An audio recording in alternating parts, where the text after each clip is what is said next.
Selamat pagi jemaat sekalian. Saya akan share screen saya.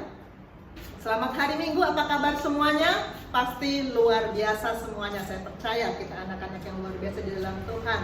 Saya sungguh bersuka cita setiap kali Bapak Rohani, Bapak Gembala menugaskan saya untuk sharing firman, karena saya percaya saat saya menyampaikan firman, terlebih dahulu firman itu memberkati saya, menegur saya, meluruskan hidup saya, menolong saya untuk hidup dalam pola Tuhan, baru saya bisa memberkati orang lain. Karena sharing ini adalah sharing dari apa yang kita hidupi. Amin saudara.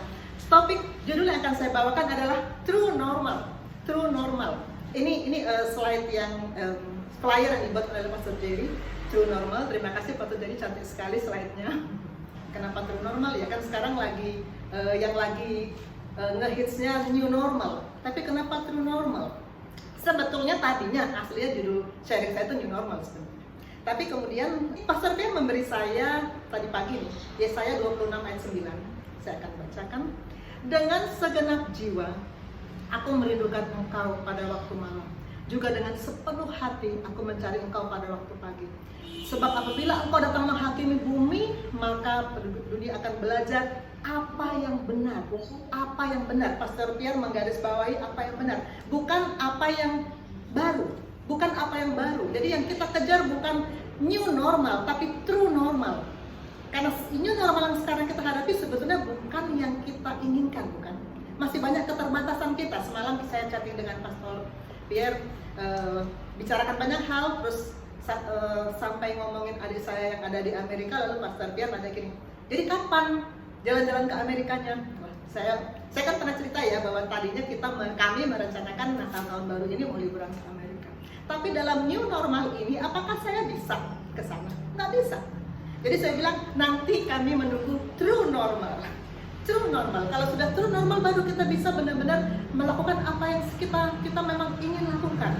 New normal bukan ideal buat kita, tapi saat ini memang kita harus hidup di era new normal dalam kehidupan fisik kita, Karena saya bergerak di bidang medis yang sehari-hari memang bertemu dengan semua sakit penyakit, maka saya mau gak mau ingin menyampaikan sedikit tentang sekarang kita di posisi mana ya.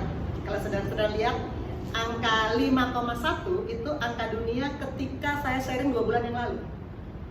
Lalu sekarang angkanya 14, ini kemarin sih, pagi ini saya belum buka. Angkanya sekarang 14.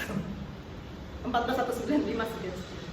Indonesia 2 bulan yang lalu 19 sekian. Sekarang 83, luar biasa ya, berlipat gandanya. Dan memang kalau kita lihat dari grafik ini, new cases, kasus baru setiap hari masih naik. Nggak ada datar apalagi turun. Jadi sebetulnya masih pandemi ini masih sangat mengancam kita semua. Namun kemudian ada pernyataan dari WHO bahwa corona itu dalam jangka panjang tidak akan hilang. Karena itu kita harus rela, harus mau untuk hidup dalam new normal. Yang kita anggap, yang kita katakan normal sekarang berbeda dengan normal yang dulu. Normal yang sekarang berbeda dengan normal yang dulu. Ini Bapak Presiden di pertengahan Mei bilang, masyarakat sekarang harus produktif, tapi aman. Dengan cara apa? Mengikuti protokol kesehatan. Maka ketika ada perubahan memasuki new normal, kantor buka lagi, tapi ada protokol kesehatannya yang harus dipatuhi. Mall buka lagi, Riro sudah berkali-kali ke mall nih sejak mall buka. Tapi ada protokolnya yang harus dipatuhi, beda dengan yang sebelum pandemi. Saya praktek sore lagi, saya pernah cerita bahwa saya menutup praktek sore. Saya bekerja hanya pagi hari dalam 2 bulan, hanya pagi hari. Dari pagi sampai sore di satu rumah sakit utama, tapi yang sore saya tutup, kenapa? Karena di awal pandemi banyak dokter gugur. Kita belum siap dengan APD, kita belum fasih bagaimana melindungi diri. Banyak sekali dokter yang menutup praktek sorenya, hanya praktek 1 tempat, termasuk saya. Tapi sesudah new normal, saya kembali membuka praktek sore saya. Namun ada perbedaan. Apa yang berbeda? Saudara lihat di sini ada kaca loh yang memisahkan dokter dengan pasien. Lalu jarak dari meja ke kursi pasien sekarang 2 meter. Kalau dulu kan langsung ya di depan meja kita kursi pasien. Sekarang dikasih jarak 2 meter. Lalu lihat stetoskop saya, sekarang panjang, diperpanjang supaya saya bisa memeriksa tanpa harus begitu dekat dengan pasien. Dan tentu saja segala masker, face shield itu harus menjadi kelengkapan sehari-hari. Yang tadinya kita pikir hanya untuk sementara, ternyata harus jangka panjang, dan kita bilang ini new normal. Dan dalam new normal ini kita sehari-hari harus sudah terbiasa dengan termometer setiap masuk kemana pun juga. Jam-jam kerja, jam-jam lembur diperbaiki, tidak boleh lembur kebanyakan. Pegawai-pegawai yang usia 50 tahun ke atas tidak boleh dinas malam, tidak boleh dinas di tempat-tempat yang bahaya terpapar. Kita harus makan buah lebih banyak dari biasanya. Kita harus pakai masker setiap keluar rumah. Kemarin Bapak Gembala men-sharingkan, mem-forward peraturan tentang kalau nggak pakai masker bisa didenda, lumayan dendanya. Jadi keluar rumah jangan sekali-kali nggak pakai masker. Menyemprot desinfektan secara berkala, belum lama ada kita lihat ruko ya di desinfektannya. Kemudian cuci tangan harus disediakan di berbagai tempat strategis. Physical distancing tetap tidak boleh dilanggar, tetap nggak boleh dilanggar. Dan ini belum lama di antara nakes juga. Ternyata karena mereka menganggap sesama nakes, oh berarti kan aman, ternyata bisa terjadi penularan. Tetap walaupun sesama nakes, walaupun sesama anggota keluarga, kalau yang tidak tiap hari bertemu kita, tetap jaga jarak, tetap jaga jarak. Berjemur sangat penting untuk meningkatkan imunitas dan olahraga. Walaupun tidak keluar rumah, harus olahraga di rumah, ini sangat penting. Ini harus menjadi gaya hidup. Dulu kita pikir ini cuma sementara, tapi ternyata ini harus menjadi gaya hidup. Old way, cara-cara lama harus kita tinggalkan. New way, cara-cara baru harus menjadi gaya hidup kita. Ini old way. Saudara lihat, dulu ini di Masoki ya kalau saya nggak salah. Kita bebas berpegangan tangan, kita nggak pakai masker, kita menikmati keindahan alam. Sekarang ini nggak bisa. Sekarang kita mesti begini, jarak, nggak boleh pegangan. Dan harus pakai masker. Beda, old way, new way, beda.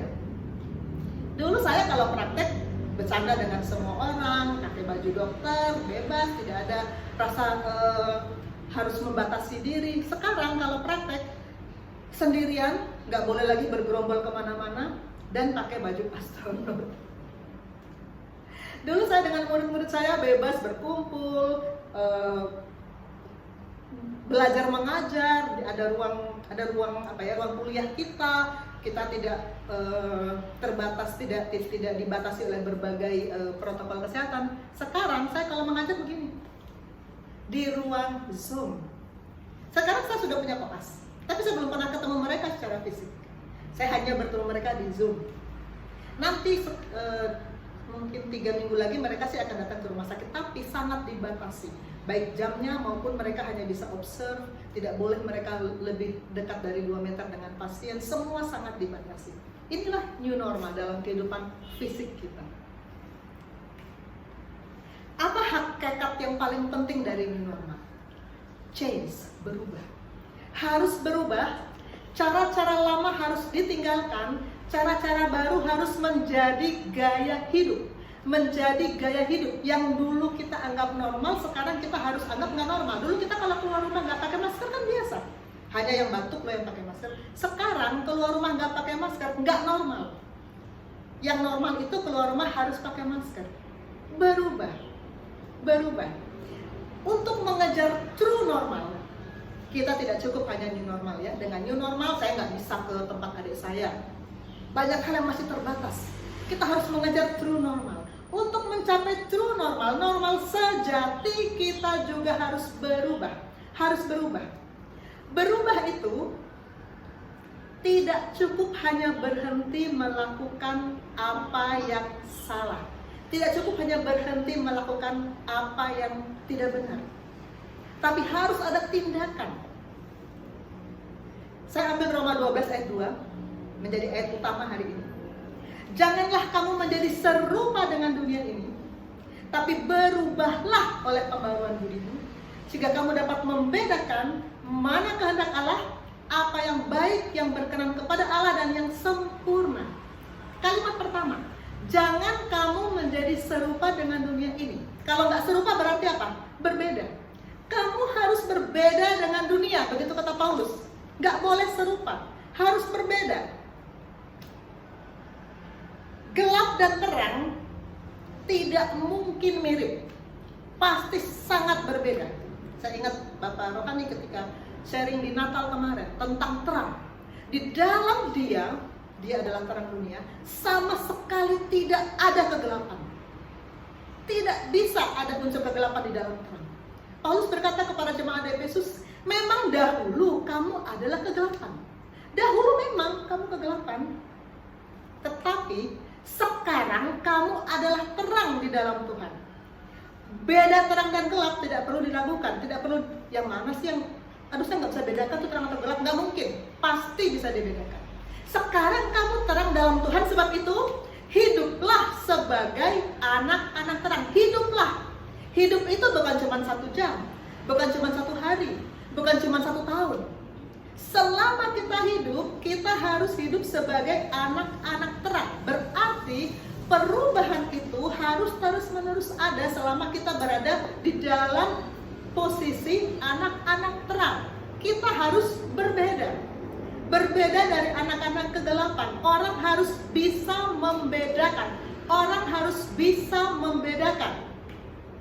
Ini Tuhan Yesus ketika mengajar, ini khotbah di bukit ya. Kalau guru sekolah minggu pasti lihat gambar ini, oh ini khotbah di bukit, pasti tahu khotbah di bukit. Ini Matius 5. Matius 5 itu khotbah di bukit. Tuhan Yesus mulai dari ucapan bahagia, kemudian dan bagian perikop terakhir dari Matius 5 itu Tuhan Yesus memberi perbandingan antara perintah baru dengan hukum Taurat. Orang-orang Yahudi, orang-orang Israel ketika itu hidup di bawah hukum Taurat, dan Tuhan Yesus memberikan contoh beberapa hukum Taurat yang selama ini dihidupi orang Yahudi, tapi Tuhan mau sempurnakan hukum Taurat itu. Contoh, jangan bersumpah palsu. Kamu telah mendengar firman, jangan bersumpah palsu. Tapi aku berkata kepadamu, jangan sekali-kali bersumpah. Kalau ya, katakan ya. Kalau tidak, katakan tidak. Betapa mudahnya sekarang kita melihat, mendengar orang ngomong yang tidak betul, tidak sebenarnya. Tapi tujuannya, aku kan gak berniat jahat. Aku mau, ini bawang putih loh. Ini demi kebaikan. Ini biar gak bertengkar aja, aku bilang begini. Itu bawang putih di masa lalu, di hukum Taurat, yang penting kan nggak bersumpah palsu. Tapi Tuhan bilang apa? Kalau ya bilang ya, kalau tidak bilang tidak. Lebih dari itu berasal dari si jahat. Pertanggungjawabkan setiap omongan yang kamu ucapkan, kata Tuhan Yesus. Kalau ya kamu bilang sebaliknya, kalau tidak kamu bilang sebaliknya, apapun tujuannya, itu dari si jahat. Berubah, berbeda dengan yang dihidupi sebelumnya. Kamu telah mendengar firman, mata ganti mata, gigi ganti gigi. Tapi aku berkata kepadamu, jangan melawan orang yang berbuat jahat kepadamu, melainkan siapapun yang menampar pipi kananmu, berilah kepada pipi kirimu. Wah, ayat ini banyak menuai kontroversi, saudara. Saya lanjut dulu ya. Kasih sesama manusia dan bencilah musuhmu. Ini hukum Taurat berkata. Tapi aku berkata kepadamu, Yesus berkata, kasihilah musuhmu, berdoalah bagi mereka yang menganiaya kamu. 2 ayat yang terakhir ini menuai kontroversi. Gak tanggung-tanggung, yang langsung kontra itu Papa Riro. Saya nggak bicara di belakang, dia dengar saya ngomong. Dia langsung protes. Aduh, kayak apa kita jadi orang Kristen selalu menjadi korban, selalu menjadi pecundang, dipukulin, diambilin hartanya, diam aja. Banyak orang yang merasa, ini firmannya salah ketik. Nanti kita akan bahas. Saya tidak mendalami ini karena fokus topik saya bukan membicarakan ini, tapi mungkin nanti saya akan bahas sedikit bagaimana saya menjawab ketika ditanya seperti itu. Tapi intinya adalah harus berbeda. Old way, new way harus berbeda. New way kalau kita analogikan new normal menjadi true normal, maka new way kita ganti menjadi true way. Akulah jalan, kebenaran, dan hidup. True way. Apa yang Tuhan gariskan itu true way buat kita, true normal buat kita. Ini Paulus kepada jemaat di Kolose. Dia juga membandingkan kehidupan dalam kegelapan dan kehidupan dalam sesudah lahir baru sebagai anak-anak terang. di Kolose 3 bagian awal dia menceritakan apa saja gaya hidup lama, gaya hidup sebelum pertobatan di jemaat Kolose. Dan dia bilang matikan. Apa yang dimatikan? Percabulan, kenajisan, hawa nafsu, nafsu jahat, keserakahan, penyembahan berhala. Buang semuanya. Buang marah, buang geram, buang kejahatan, buang fitnah, buang kata-kata kotor. Jangan lagi saling mendusta. Itu hidup lama. Matikan, buang. Lalu hidup baru. Hidup baru yang harus dijalani adalah kenakanlah belas kasihan, kemurahan, kelemah lembutan, kesabaran, sabar. Hendaklah damai sejahtera terus memerintah dalam hatimu dan bersyukurlah. Ini gaya hidup yang baru. Ini true way, ini true normal yang harus dijalani oleh orang-orang yang mengaku saya sudah lahir baru. Dan ini harus berlangsung terus-menerus karena terang ini tidak bisa bercampur dengan kegelapan. Di dalam terang sama sekali tidak ada kegelapan. Inilah penyelarasan. Nanti kita sedikit menyinggung penyelarasan. Roh, jiwa, tubuh harus diselaraskan dengan firman. Baru ini bisa terjadi. Amin saudara. Harus berbeda. Sebelum, sesudah harus berbeda. Dan orang harus bisa melihat perbedaan itu. Banyak orang, entah banyak apa dikit ya, adalah orang yang saya tahu ngakunya sudah bertobat. Aku udah gak marah lagi, aku udah gak habit of sin lagi. Tapi kelihatan, gak kelihatan perbedaannya. Sama aja. Berarti itu bukan pertobatan yang sebetulnya, itu bukan berbeda. Tuhan mau kita berbeda. Ini adalah foto lama ya. Ini kegiatan ibadah di rumah sakit tempat saya bekerja. Tapi sekarang ini sementara kita bekukan. Kita nggak boleh bergerombol seperti ini. Ini ketika masih aktif diadakan ibadah. Di sebelah saya itu Dr. Alek. Pak, saya rasa Bapak Yosef masih kenal dengan Dr. Alek. Dia pernah ikut ibadah kita dulu waktu masih diadakan di rumah saya. Dr. Alek ini koas saya di sekitar 15 tahun yang lalu. Sekitar tahun 2004-2005 dulu dia koas saya. Tapi sekarang dia sudah jadi dokter dan dia sudah menjadi staf di rumah sakit saya. Jadi sekarang teman sejawat. Dia cinta Tuhan. Di acara ini, acara ibadah ini, dia sharing ketika itu. Saya tuh duduk di depan dia. Dalam sharingnya dia mengambil ilustrasi. Dia ngomong gini, Dokter Susan ini dulu nggak gini. Saya ketawa mendengar dia ngomong gitu. Dokter Susan ini dulu nggak gini. Waktu dia koas 15 tahun yang lalu, dia melihat saya berbeda, nggak seperti sekarang. Ya, dulu saya mana pernah ngajak koas ibadah. Nggak pernah, saya aja nggak pernah datang di ibadah ini. Ibadah di rumah sakit, nggak pernah datang saya. Alasannya gampang lah, klasik, sibuk, nggak ada waktu. Nggak pernah datang. Kalau di foto ini kita ada beberapa yang pakai baju putih, itu kan koas-koas saya. Sekarang saya ajak mereka. Dulu saya nggak pernah melayani pasien menceritakan firman kepada pasien, nggak pernah.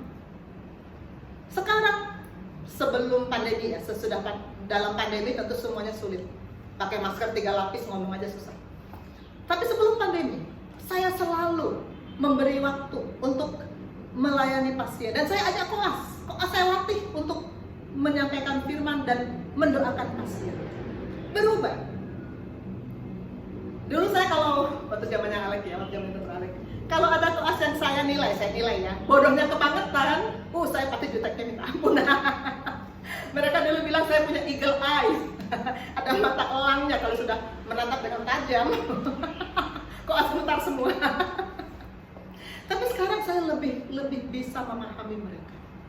Sebetulnya bodoh pintar itu relatif ya, tapi saya berusaha mengasihi mereka semua dan berusaha membawa mereka untuk mengenal tujuan Tuhan sebetulnya dalam hidup mereka. Berubah.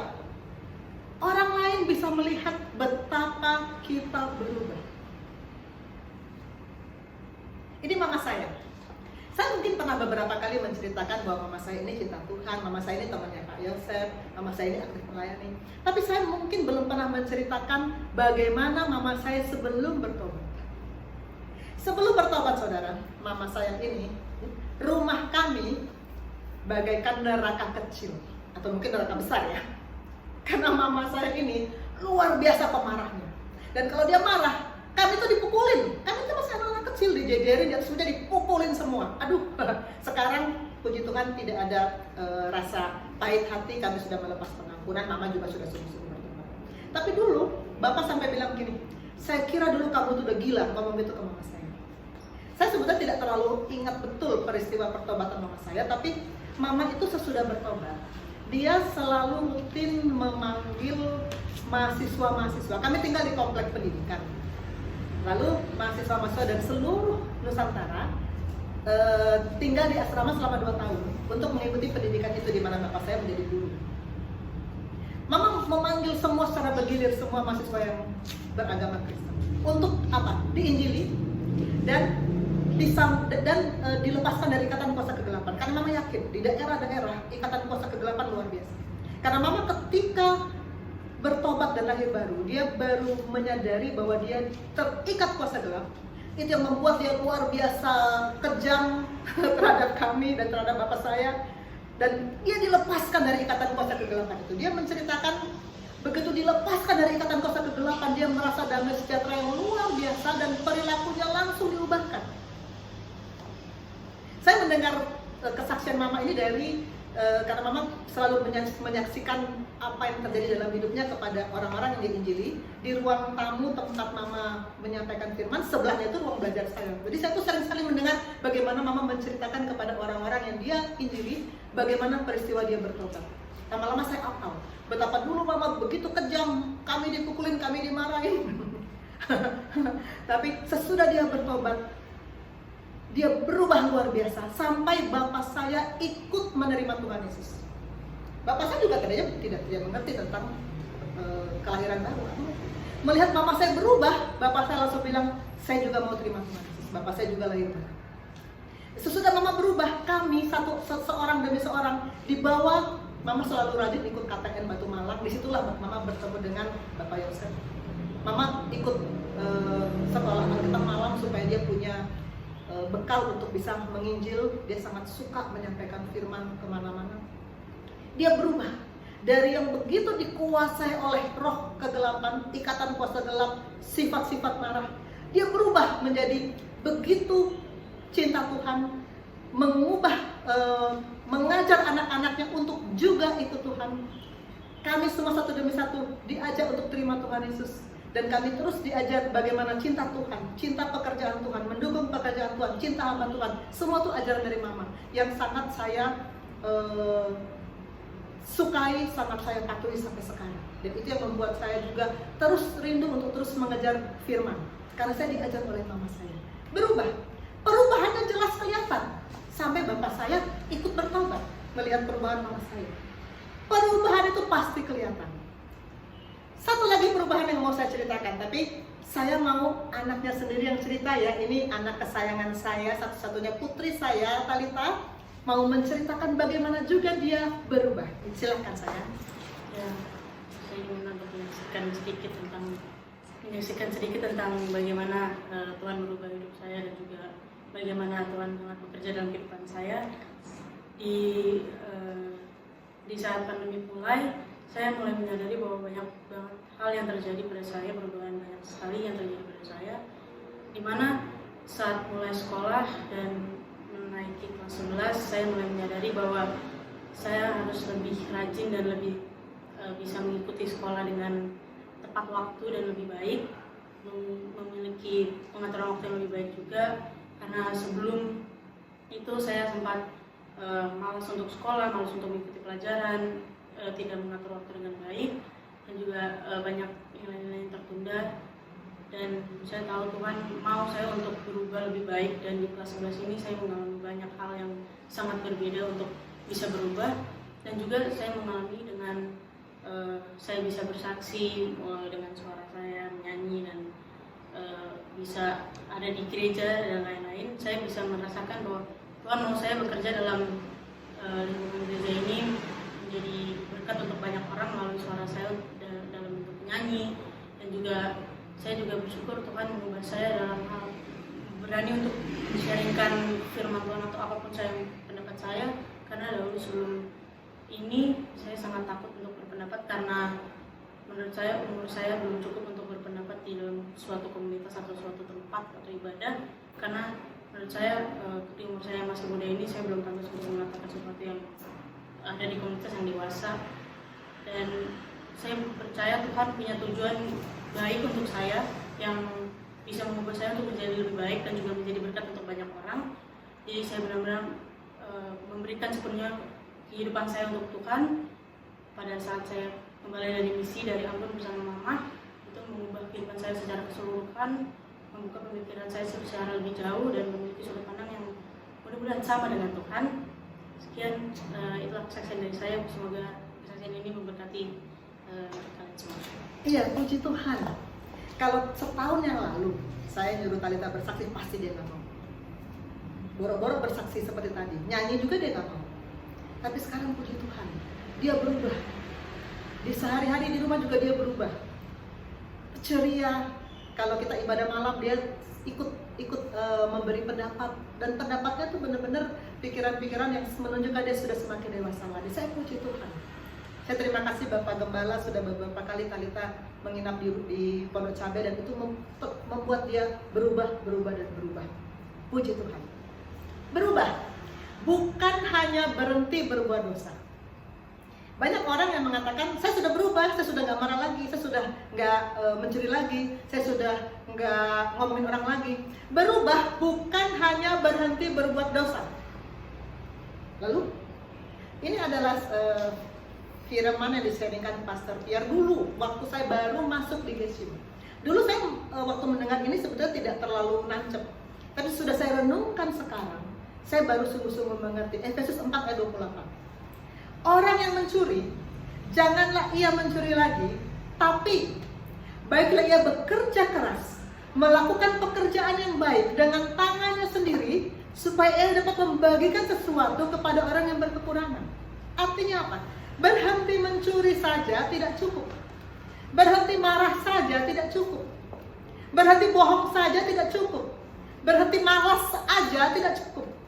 Tapi harus ada tindakan yang bisa terlihat, dan itu memberkati orang lain, dan itu sesuai dengan kehendak Tuhan. Amin.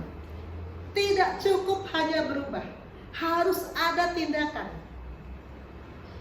Ini Bapak Rohani 2 minggu yang lalu, pas saya lagi merenungkan ini, pas banget juga Bapak Rohani menyampaikan inspirasi ini. Bertobat bukan hanya berhenti berbuat dosa, tapi berubah dalam perilaku yang orang bisa lihat.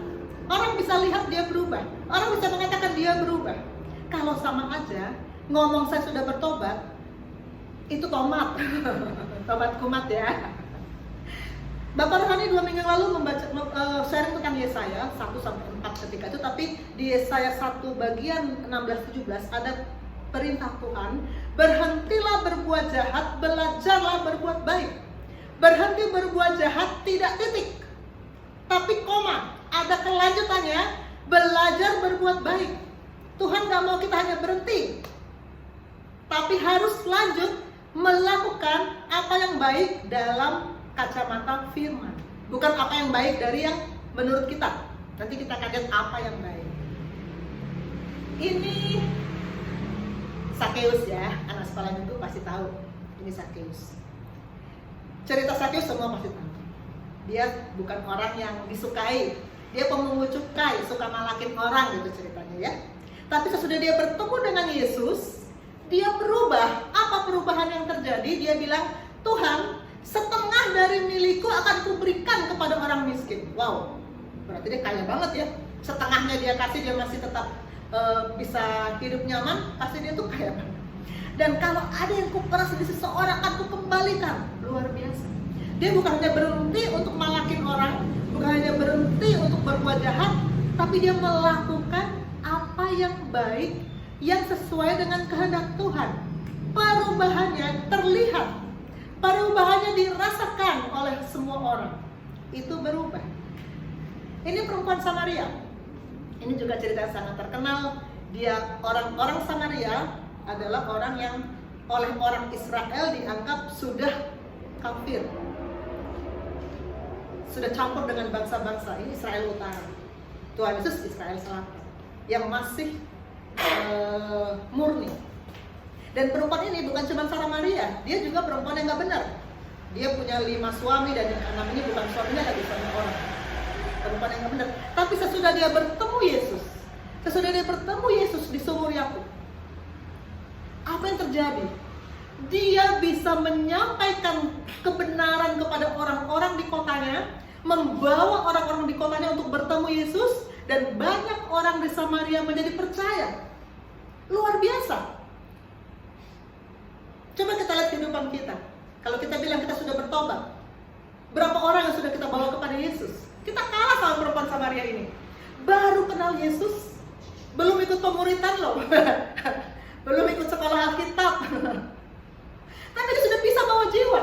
Dia bawa orang-orang menemui Yesus dan percaya, menjadi percaya. Luar biasa. Perubahannya terlihat.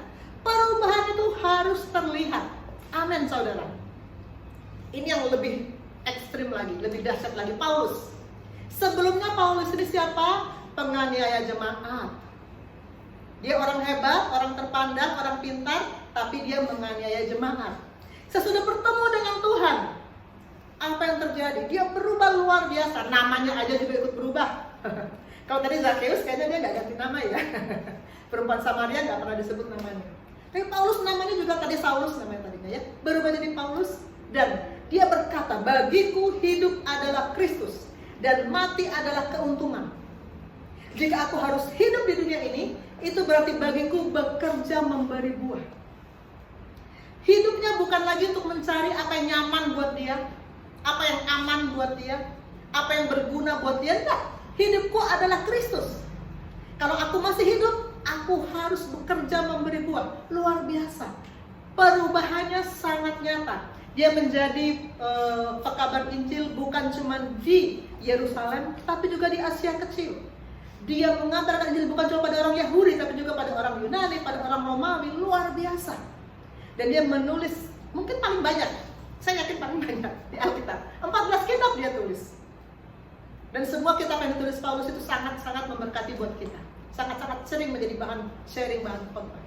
Luar biasa. Perubahan harus terlihat.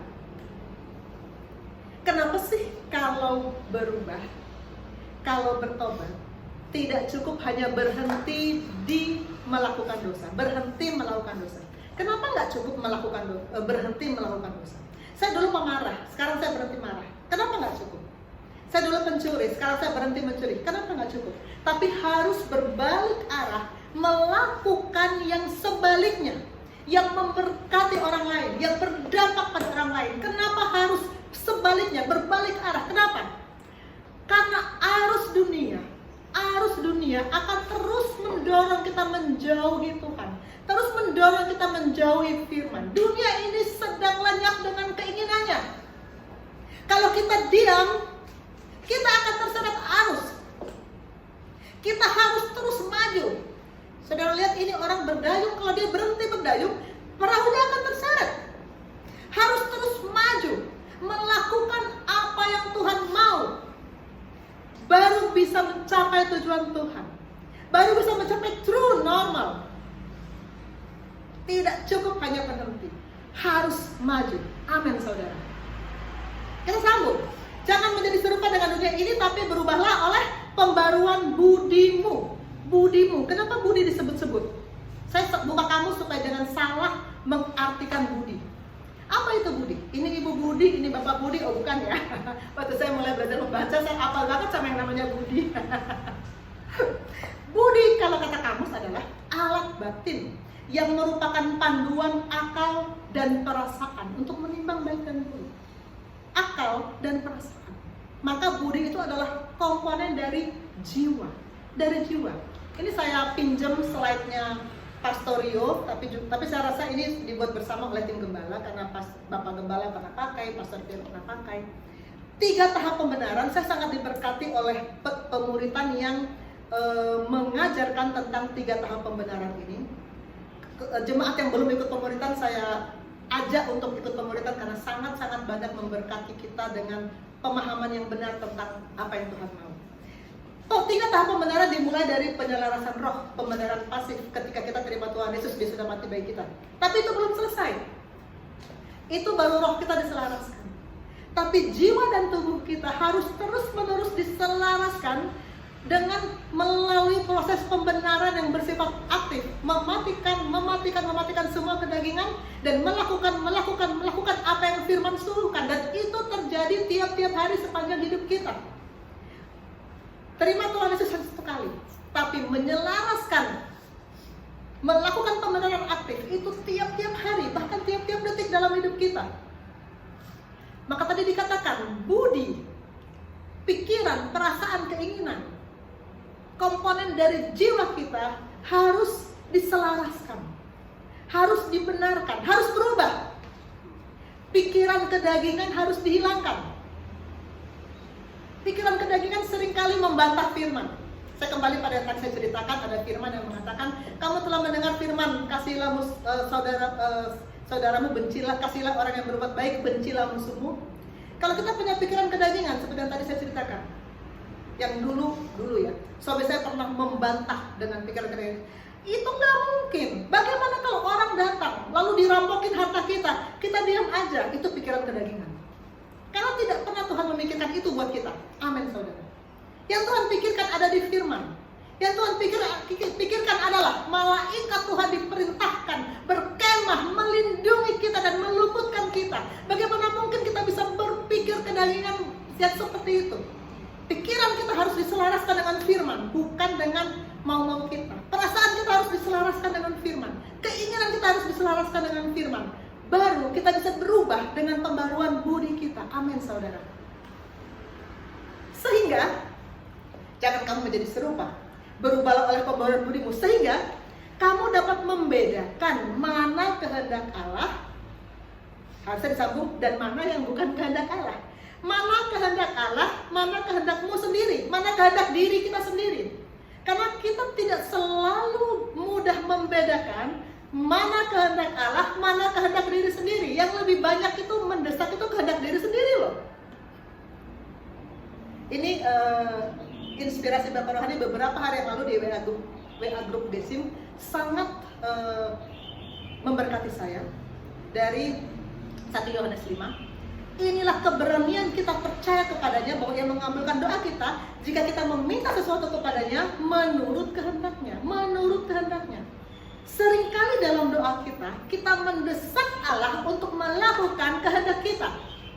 Bapak Rohani menuliskan di bawah ini, fondasi doa orang benar itu dibangun dalam kesadaran mendesak diri melakukan kehendak Allah, bukan dibangun untuk mendesak Allah melakukan kehendak kita. Bedakan kehendak Allah dan kehendak diri sendiri. Jangan mendesak Allah melakukan kehendak kita. Nanti kita akan bilang, doa saya tadi dikabulkan karena saya sedang diproses. No. Karena kita belum meminta sesuai dengan kehendak Allah. Kita masih mempertahankan kehendak diri sendiri. Kita masih mempertahankan apa yang nyaman buat kita, apa yang enak buat kita, apa yang menyenangkan buat kita. Kita masih menolak apa yang Tuhan rencanakan buat kita. Maka kita akan bilang, kok doa saya nggak dijawab? Karena kita masih mendesak Allah untuk mengabulkan kehendak kita. Apa sih kehendak Allah? Ini juga lagi-lagi saya pinjam slide punya tim gembala. Slide ini sudah dibawakan oleh semua tim gembala. Pastor Rio, Pastor Yosef, Pastor Fiat, Pastor Cakra juga sudah bawakan slide ini. Saya pinjam, izin. Kehendak Allah itu ini, bahwa kita mengalami pembenaran pasif, penyelarasan aktif, pembenaran kekal. Bahwa kita mengalami perubahan status, kita mendapat kekuatan dalam spirit, dalam knowledge, dalam example, dan kita mencapai tujuan Tuhan. Paling kanan bawah tujuan Tuhan apa? Kemuliaan Allah. Tujuan Dia menciptakan kita untuk memuliakan Dia. Maka kita harus menemukan kemuliaan Allah. Pastor Pierre dalam pemuritan 2 minggu yang lalu mengatakan, perjalanan hidup orang percaya adalah untuk menemukan 5 kemuliaan yang hilang. 5 kemuliaan yang hilang ini memang sesuatu yang baru yang saya dapatkan ketika awal saya masuk di Gesim, tapi terus disempurnakan oleh tim gembala, dan sekarang juga sedang diseringkan dalam pemuritan, dan saya sangat diberkati dengan pemahaman tentang 5 kemuliaan hilang. Tuhan mau kita menemukan kembali hidup yang mulia saat kita melakukan penyelarasan roh. Tuhan mau kita kembali menemukan posisi yang mulia saat kita melakukan pembenaran aktif. kita harus berada di posisi yang sama dengan Tuhan, agar kita bisa melihat sama dengan Tuhan. Dengan posisi yang benar, kita bisa punya sudut pandang yang benar, sudut pandang yang mulia bisa kita dapatkan. Tuhan mau kita menemukan kembali warisan yang mulia. Karena posisi kita sudah sebagai anak-anak kerajaan, kita mendapatkan warisan yang mulia. Tuhan mau kita menemukan tujuan yang mulia, karena tujuan Tuhan menciptakan kita adalah memuliakan Dia. Ini kehendak Allah. Bandingkan dengan kehendak kita sendiri. Selaraskan kehendak kita sama dengan kehendak Allah. Jangan dibalik. Amin, saudara. Jangan menjadi serupa. Berubahlah oleh pembaruan budimu, sehingga bisa membedakan mana kehendak Allah, apa yang baik. Apa yang baik? Baik itu relatif loh. Baik itu relatif. Lihat meme ini. Ada dua orang di posisi yang berbeda. Tadi saya katakan kalau posisi kita sudah benar, kita bisa melihat dengan sudut pandang yang benar. Posisi yang berbeda, maka sudut pandang berbeda. Di satu sisi yang sebelah tangan kiri saya melihat ini angka 6. Tapi di sisi lain sebelah tangan kanan saya melihat ini angka 9. Yang benar yang mana? Dua-duanya benar. Yang salah adalah sudut pandangnya, karena posisinya berbeda. Baik dalam sudut pandang kita belum tentu sama dengan baik dalam sudut pandang Tuhan.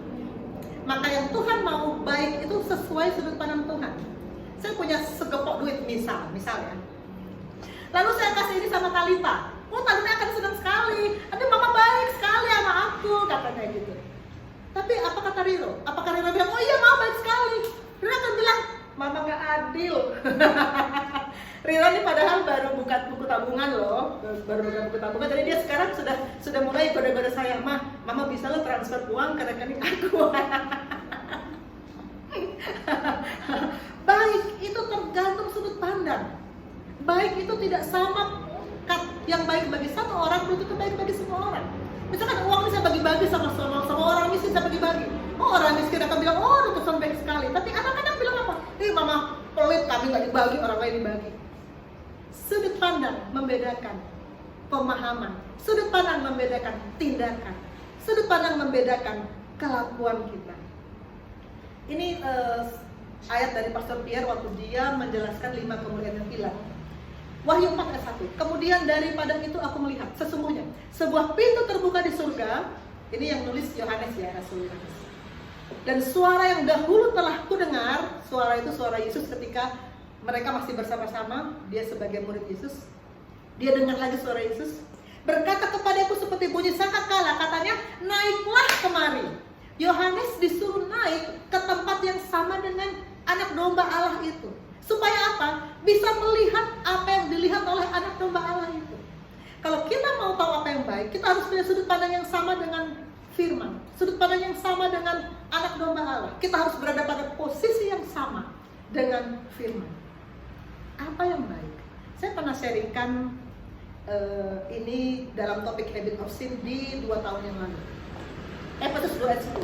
Karena kita ini buatan Allah, diciptakan dalam Kristus Yesus untuk melakukan pekerjaan baik yang dipersiapkan Allah sebelumnya. Allah sudah menyiapkan loh. Luar biasa. Menyiapkan itu pasti sungguh-sungguh, bukan asal-asalan. Persiapan Allah pasti sungguh-sungguh. Dia dengan sungguh-sungguh menyiapkan apa yang dia mau Talita lakukan. Allah dengan sungguh-sungguh menyiapkan apa yang dia mau Arya lakukan. Sungguh-sungguh menyiapkan apa yang dia mau saya lakukan. Allah sungguh-sungguh menyiapkan. Lalu, apakah kita mau tidak sungguh-sungguh? Apakah kita mau bermain-main? Apakah kita mau menyepelekan? Kita harus melakukan perbuatan baik yang Allah sudah siapkan. Dari mana taunya? Selidiki firman. Dari mana taunya? Lakukan firman. Amin, saudara. Apa yang baik dan yang berkenan kepada Allah. Kalau budi kita sudah dibaharui, kita bisa membedakan mana kehendak Allah, mana kehendak diri sendiri. Kita bisa tahu apa yang baik, apa yang berkenan kepada Allah.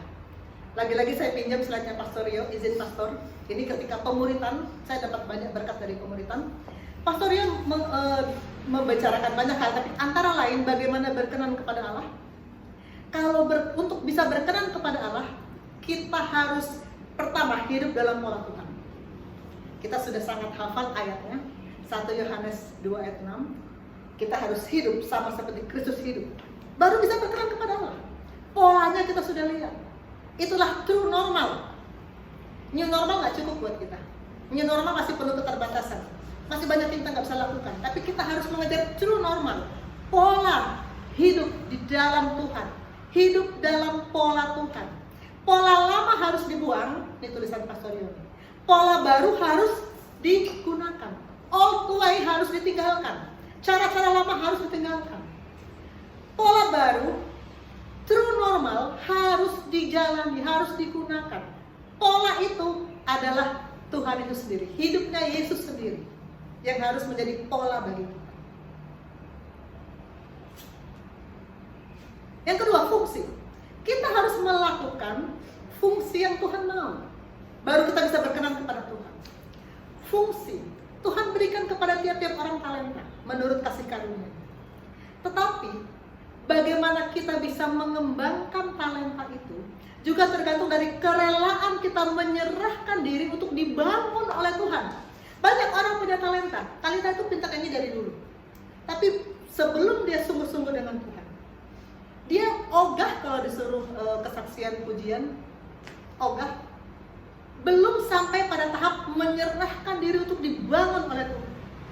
Tapi puji Tuhan, sesudah dia sempat beberapa kali tinggal di rumah Bapak Rohani, mendapatkan firman, dan dia sendiri mengalami bagaimana Tuhan mengubah hidupnya.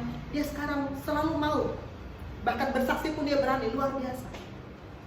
Bagaimana kita mau menyerahkan diri untuk dibangun oleh Tuhan, itu yang menentukan bagaimana kita bisa berfungsi seperti yang Tuhan mau. Jangan seperti orang yang hanya punya satu talenta, dia tidak lipat gandakan, dia simpan di dalam tanah dan dia bilang, cuma satu talenta. Lalu ketika tuannya pulang, dia dimasukkan ke api yang menyala-nyala. Setiap kasih karunia yang Tuhan berikan harus kita lipat gandakan. Dan terakhir, kita harus bertanggung jawab. Bertanggung jawab. Baru kita bisa berkenan kepada Tuhan. Bertanggung jawab dalam apa yang Tuhan sudah berikan. Saudara, apakah anak kecil bisa bertanggung jawab? Apakah bayi rohani bisa bertanggung jawab? Rira waktu kecil, dia pernah lari-lari, terus dia pukul aja dengan tangannya, ada vas bunga yang bagus, pecah. Apakah lalu saya bilang, Rira tanggung jawab? Nggak mungkin. Orang anak kecil nggak bisa bertanggung jawab. Bayi rohani nggak bisa bertanggung jawab. Harus bertumbuh dulu, dewasa rohani dulu, baru bisa bertanggung jawab, baru bisa tetap tinggal dalam iman, baru bisa berbuah-buah, dan itu hidup yang berkenan kepada Allah. Pastikan kita hidup dalam pola Tuhan, melakukan, melipat gandakan setiap talenta yang Tuhan berikan, dan kita bisa bertanggung jawab sebagai dewasa rohani agar nama Tuhan dimuliakan. Amin. Dan yang terakhir, membedakan mana kehendak Allah, apa yang baik, apa yang berkenan, dan yang sempurna. Waktu saya baca ini sebetulnya saya sempat bengong. Sempurna? Apa iya kita sudah sempurna? Ini saya renungkan ini, saya persiapkan ini sebetulnya persis sama dengan ketika 2 minggu lalu Bapak Yosef juga mengutip Matius 5 ayat 48 ini. Ini ternyata di Matius 5 ayat 48 juga dituliskan secara eksplisit, bukan dalam bentuk simbol-simbol, tapi jelas tertulis, karena itu haruslah kamu sempurna sama seperti Bapamu yang di surga adalah sempurna. Saya juga buka ketika itu, ini disampaikan pada siapa ya? Matius 5 itu kan Tuhan khotbah di bukit, yang mendengar 5.000 orang, bukan khotbah untuk murid-murid, bukan khotbah untuk jemaat yang sudah dewasa rohani, bukan, semua orang. Artinya, ini memang perintah Tuhan, harus sempurna sama seperti Bapa dan juga ada sempurna. Saya buka, ini diucapkan ketika sedang khotbah di atas bukit. Ini saya buka Alkitab saya. Saking saya penasaran bahwa ini betul ya, ini betul perintah Tuhan untuk semua orang yang mengaku lahir baru. Di Matius 5 perikop yang terakhir itu Tuhan membandingkan, dulu kamu telah mendengar firman begini, tapi aku bilang begini. Kamu telah mendengar firman begini, aku bilang begini. Tuhan menyempurnakan hukum Taurat, dan kalau itu kita jalani, kita akan mencapai true normal. Kita akan mencapai hidup sempurna sama seperti Bapa juga sempurna. Firman Tuhan harus bisa mengubah hidup kita. Dan perubahan itu harus terlihat oleh orang lain. Dan perubahan itu harus seperti apa yang digariskan oleh firman. Dan perubahan itu harus menghasilkan buah. Itu yang membuat kita sempurna. Ini Bapak Rohani kemarin sampaikan ketika 2 minggu yang lalu. Hanya bisa sempurna bila tahu tujuan Tuhan menciptakan kita. Dan kita hidup dalam pola Tuhan. Karena itu haruslah kamu sempurna sama seperti Bapamu yang di surga adalah sempurna. Kesimpulan pertama, kita sekarang memasuki era new normal, tapi kita harus mengejar true normal. Hakikat dari true normal adalah berubah. Berubah memerlukan penyelarasan roh, jiwa, dan tubuh. Dan Allah menghendaki kita untuk terus melakukan penyelarasan ini sampai kita dapat disebut sempurna sama seperti Bapa di surga juga sempurna. Amin. Mari kita berdoa saudara-saudara. Bapa di surga, terima kasih firman-Mu, hamba-Mu telah selesai berkata-kata, namun biarlah firman-Mu Tuhan jatuh di hati kami seperti benih di tanah yang subur, menghasilkan buah yang memuliakan Tuhan. Kami mau berubah. Berubah dalam arti yang sebenarnya, bukan hanya berhenti berbuat dosa, tapi melakukan apa yang Tuhan mau. Melakukan perbuatan baik yang Tuhan sudah siapkan, melakukan apa yang menjadi kehendak Tuhan, dan orang bisa melihat perubahan kami, orang diberkati oleh hidup kami. Kami mau hidup sempurna sama seperti Bapa di surga sempurna, dan kami perlu Roh Kudus untuk selalu menolong kami. Terima kasih Bapa, dalam nama Tuhan Yesus kami berdoa, amin.